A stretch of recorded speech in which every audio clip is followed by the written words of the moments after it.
Друзья, в следующей части выпуска я предлагаю поговорить с господином Демчогло, главой Ассоциации гагаузских сообществ Украины, о ситуации в Черном море, о том, какие суда могут ходить, как это влияет сейчас на логистику после того, как не была возобновлена зерновая сделка, и после того, как несколько военных кораблей России были, ну, фактически выведены из строя и уничтожены как военные корабли ВСУ, да.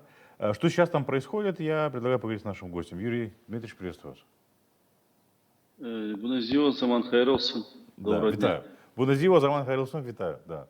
Спасибо, спасибо. Э, Юрий Ильич, вот мы с вами в прошлый раз обсуждали, что не была возобновлена та самая зерновая сделка, но с момента нашего последнего с вами разговора произошло несколько интересных событий. Ну, допустим, Украина показала, что она может создавать России очень серьезные проблемы в Черном море, военные проблемы. Был атакован док, где ремонтируются российские военные корабли, и фактически российские военные корабли там где-то то ли в районе Новосибирска, то ли, ой, Новороссийска, извините, Новороссийска, да. да, Новороссийска, да, то ли в районе Севастополя. И вот сейчас мы опять же видели информацию о том, что начали заходить сюда по этому коридору, но уже в одесские порты. Что происходит и как вообще ситуация изменилась с момента нашего последнего разговора? И как это повлияет на логистику? Э, с- э, Действительно, ситуация на Черном море кардинально поменялась в последний месяц. И основой для этого является то, что Украина должна что-то делать. Просто так там, ну, там, как говорят гагаузы, чат-пат работал зерновой коридор Мгм. с присутствием российской стороны, хотя у Украины не было прямого соглашения по зерновому коридору. Если вы знаете, что Украина подписала соглашение с ООН и с Турцией Да. по гарантиям, а Россия подписала то же самое такое соглашение тоже с ООН и с Турцией. Россия в одностороннем порядке вышла из этой зерновой угоды, зернового соглашения, и как сказал президент Зеленский, это проблема России, пусть с ней решает вопрос Турция и ООН. Вы знаете, что и генсек ООН после этого летал в Россию. Эрдоган был на позапрошлой неделе в Сочи, но не смогли договориться о продлении зернового коридора. И параллельно, вы видите, с этим Украина начала действовать. То есть несколько операций в Черном море вооруженных сил Украины, точнее военно-морских сил Украины вместе со службой безопасности Украины позволило взять под контроль, точнее нейтрализовать. Есть такие понятия, в Черном море есть вышки Бойко. Да. Это газонефтяные платформы, построенные Украиной и отжатые в 2014 году Россией, в котором даже Россия умудрилась там годик еще прокачать, поворовать у Украины нефть и газ. Но потом, после бомбардировок с Украины, прекратилось это, но там Россия разместила радиолокационное оборудование и оборудование слежения, которое позволяло держать под контролем западную часть Черного моря. Мгм. ВСУ высадилась туда, демонтировала. Ну, во-первых, сначала обстреляла, оттуда ушли российские военнослужащие, я так понимаю, потому что там на сегодняшний день эти вышки не представляют никакой угрозы, потому что на них невозможно не высадиться, там уничтожены вертолетные площадки, там не работает никакого оборудования, соответственно, Россия не может в радиолокационном плане контролировать эту часть Черного моря, западную часть Черного моря. И плюс очень успешная операция, которой там многие даже европейские, натовские военные говорят, что страна, которая без военно-морского флота уничтожила, нанесла очень серьезный ущерб морской державе. То есть был обстрелян не просто док, а был обстрелян судоремонтный завод Да. Севастопольский, где ремонтировались все корабли, поврежденные Украиной в Черном море. И плюс, самое главное, были обстреляны, повреждены там, или серьезно повреждены, или выведены из строя, ну, насколько нам говорят, больше половины флота, который был задействован и в обстреле украинских городов и граждан. То есть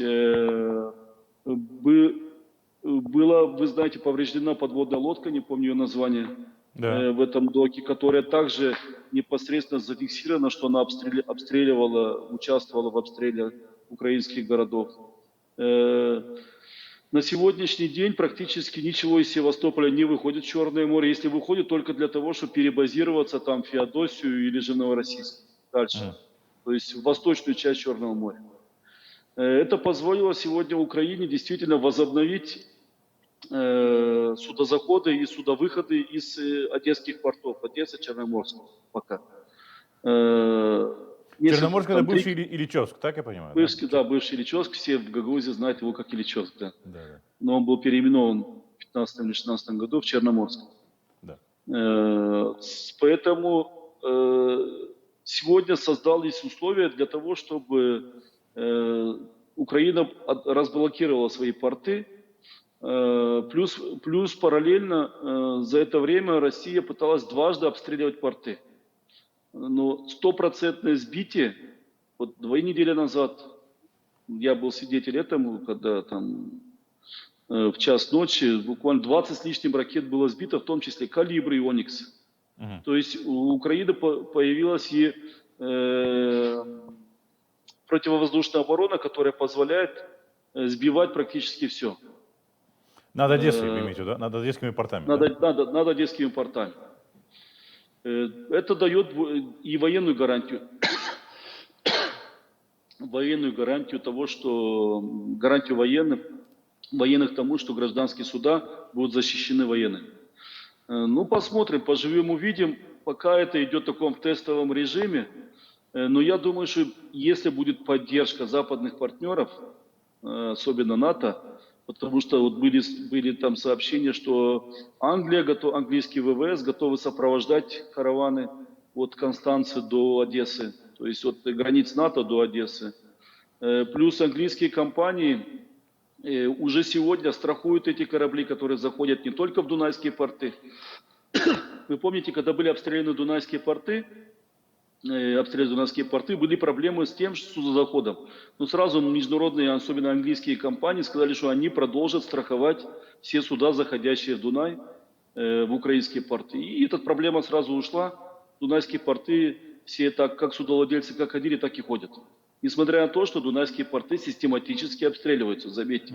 Ну да. Вот я хочу эту параллель подвести, что несмотря на обстрелы, уже 7 налетов было на дунайские порты, они продолжают работать практически в штатном режиме.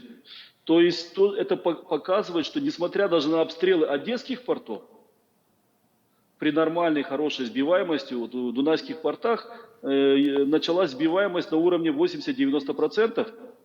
И эти обстрелы стали такими, знаете, их уже так не опасными, как первые атаки, когда больше 50% там попаданий было.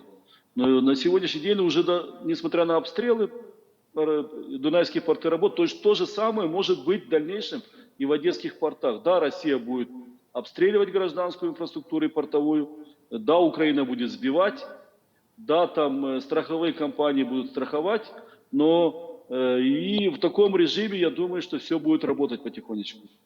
Но, кстати, касательно страхования, сегодня у России очень большие проблемы с этим. Это, не знаю, тема отдельного разговора, мы можем и это обсудить. Но, насколько я знаю, что уже 2 недели ни одна международная страховая компания не страхует ни грузы, ни суда, заходящие в российские порты. Ну хорошо, а кто-то скажет, вот Казахстан страхует, Кыргызстан страхует, там Китай страхует и так далее. Это разве не решает проблему?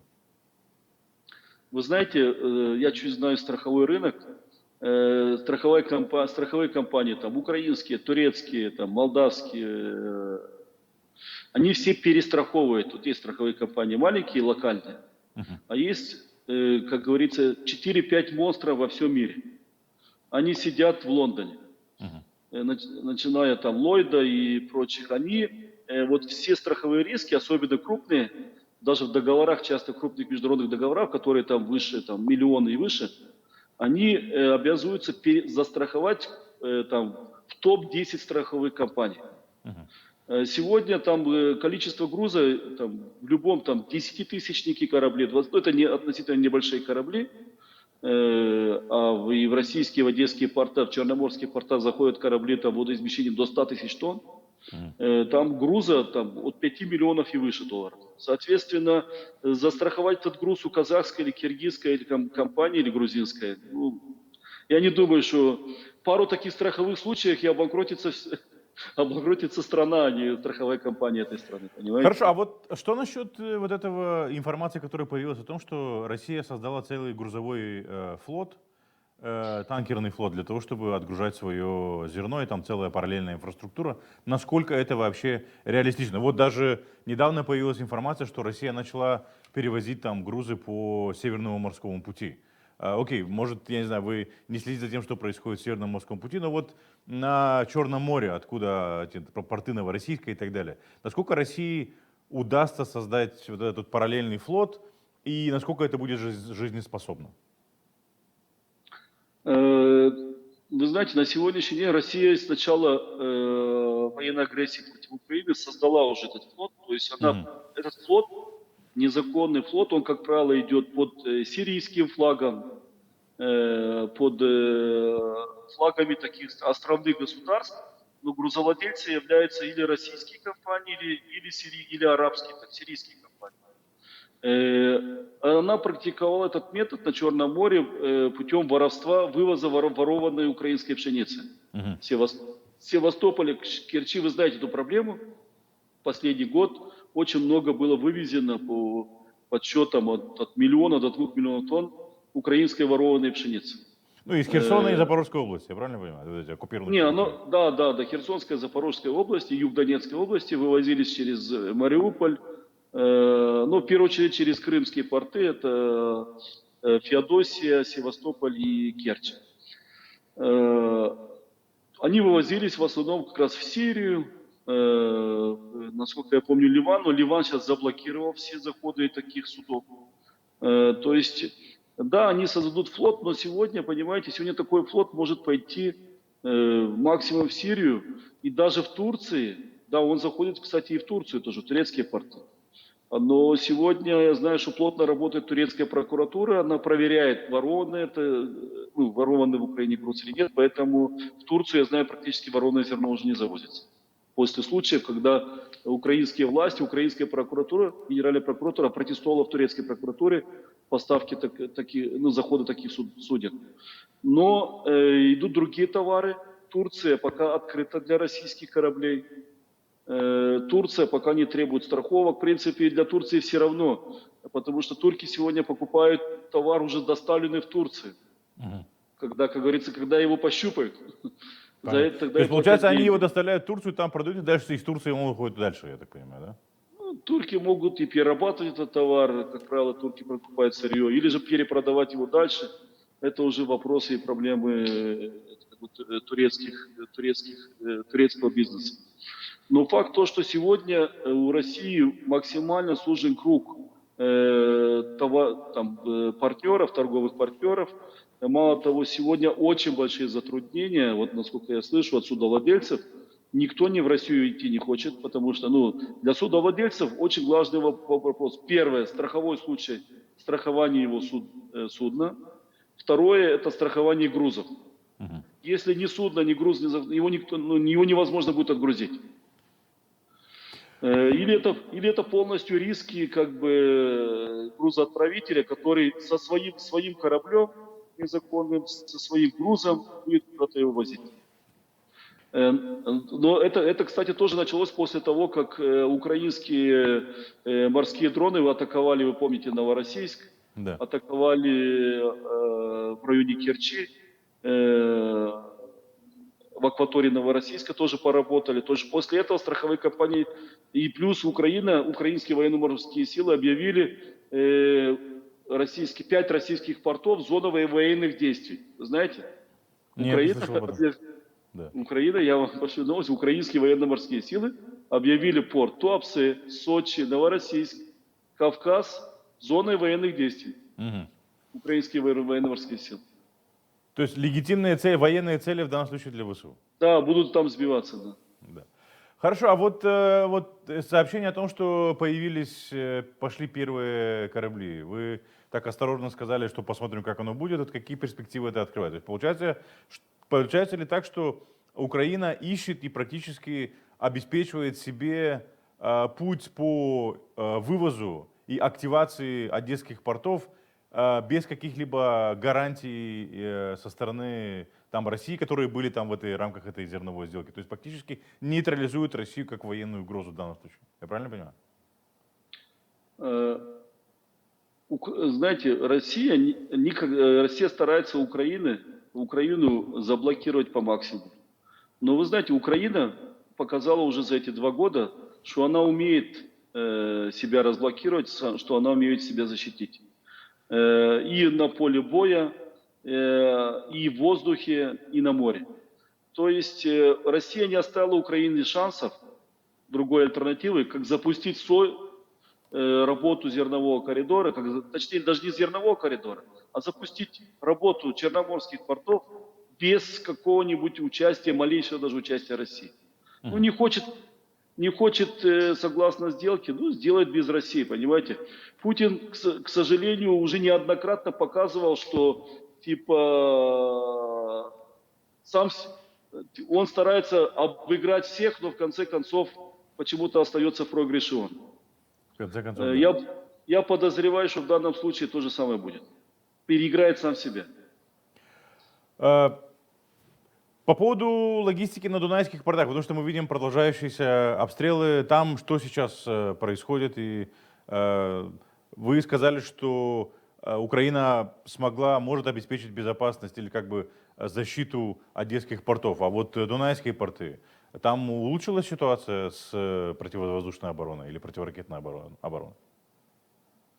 Ну, если вы посмотрите статистику, после каждого обстрела процент сбиваемости рос. Да, действительно, для Украины было внезапностью обстрел, значит, первые обстрелы. Кроме пограничников практически никто ответный огонь не открывал.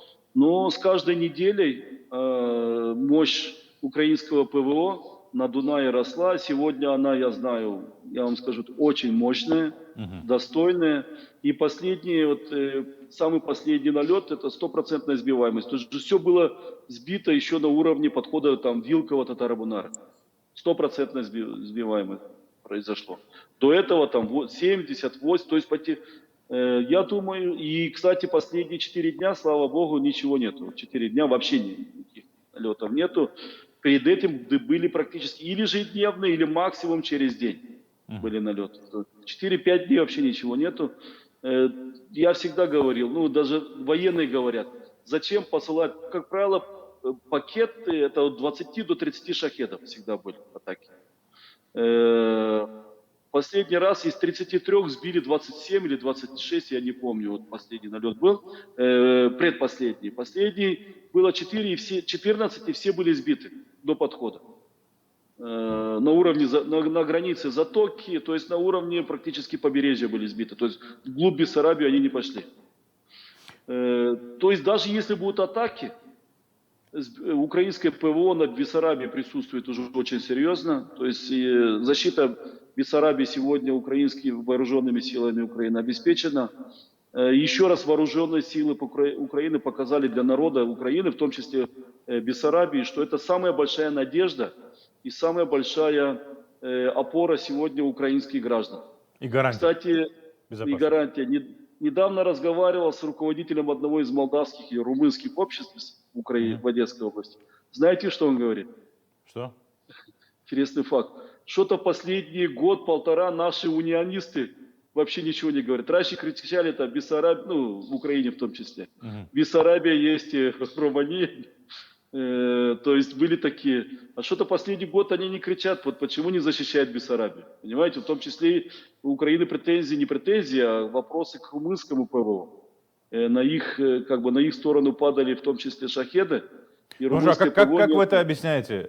Они не могут без согласования с партнерами по НАТО или там тоже ограниченные возможности для этого? Вот как мы видим какие-то действия, там объявили бесполетную зону там в глубину до 30-40 километров от границы с Украиной. И как бы получается все. Ну, я вам хочу закончить мысль, что украинский румын сказал, если раньше думали, что нас защитит всегда Румыния, то сегодня украинские румыны, болгары, гагаузы знают, что их самая надежная защита – это государство Украина и украинские вооруженные силы. Понимаете, вот сегодня в Бессарабии все поняли это. Касательно Румынии, для Румынии, я думаю, что это тоже было шоком. Мгм. То, что там в километре от ее границ идут военные действия, потому что 1 год и 7 месяцев ничего не было. Плюс Украина член. Во-первых, эта зона, румынское Придунавье, оно практически мало заселено, то есть там дельта Дуная, если вы знаете, дельта Дуная, оно там острова, леса, там очень маленькие там рыбацкие поселения. И только после того, как Украина показала, украинские пограничники там или украинские военные показали, как залетают шахеды и падают там, и детонируют на территории Румынии, только тогда уже Румыния отправила туда там силы Ну да, МЧС и пограничников и нашла обломки этих ракет, этих шахедов. Но я думаю, что с каждым, кстати, налетом Румыния все больше и больше как бы возмущалась, а последние 2 налета поднимала свои воздушные вооруженные воздушные силы Румыния поднимала, мы даже их видели. Многие жители Измаила, Рени видели, как ночью курсируют в воздухе и вертолеты, и самолеты румынские. То есть Румыния практически уже готова, я думаю, что тоже созрела тоже сбивать. ну, надеемся, что проснется как можно больше людей и поймут, откуда действительно исходит угроза, и начнут предпринимать действия. Это будет полезно всем, в том числе и нам здесь, в Республике Молдова. Господин Демченко, благодарю вас, что пришли к нам в эфир, прокомментировали ситуацию, и желаем скорейшей победы ВСУ и Украины в этой несправедливой войне. Спасибо большое. Спасибо большое. Çok sağ olun. До свидания. Hizmet